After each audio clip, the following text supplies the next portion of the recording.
Ngayon, usapang submarine at surface ship sa Philippine Navy's Submarine Acquisition Project ang ating pag-uusapan. Eto na, malaking usapan ito, mga bro. Sa isang banda, meron tayong mga suporta para sa mas maraming surface combatants. Sabi nila, kailangan ng Philippine Navy ng mga barkong puno ng lakas para harapin ang anumang hamon. Tama naman, di ba? Pero, hintay lang, dahil may isa pang grupo na nagdadala ng malalakas na argumento.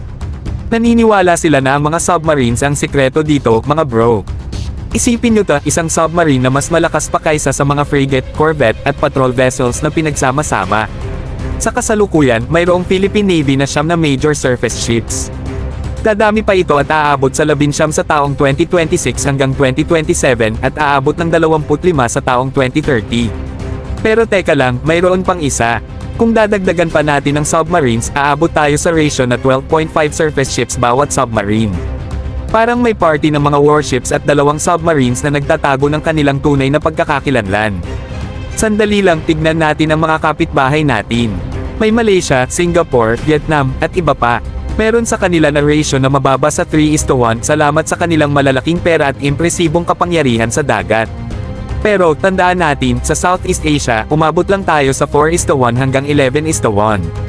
Hindi tayo nag-iisa. Pero, biglang eksena, mga bro. Sinasabi na kahit sa inaasahang paglaki ng surface fleet ng Philippine Navy, baka hindi pa rin sapat ang dalawang submarines. Ano raw? Parang magdadala lang tayo ng squirt gun sa isang naval battle. Ano na ang solusyon? Dapat bigyan natin ng pansin ang Philippine Coast Guard. Bigyan natin sila ng dagdag na barkong pangpatrol na puno ng armas. Gusto natin yung may 57mm o 76mm na baril at may helicopter component. Ipakita natin sa West Philippine Sea at Bashi Channel kung sino talaga ang boss. Pero, mga bro, huwag natin kalimutan ang pagpapaganda ng kakayahan ng ating mga existing surface assets. Bigyan natin sila ng makeover, ng power-up, at gawin nating tunay na force multipliers. Hindi lang simpleng barko na may baril, mga bro. Gusto natin ng mga barkong handang humarap sa anumang hamon. Sa buod, ang mga submarines ay parang sikretong sandata sa ating arsenal. Nag-aalok sila ng mga kakayahan na hindi kayang pantayan ng surface ships. Pero, hindi ibig sabihin ay pababayaan na lang natin ang surface fleet.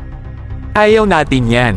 Palakasin natin ito, alagaan natin, at ipakita sa mundo na seryoso ang Philippine Navy.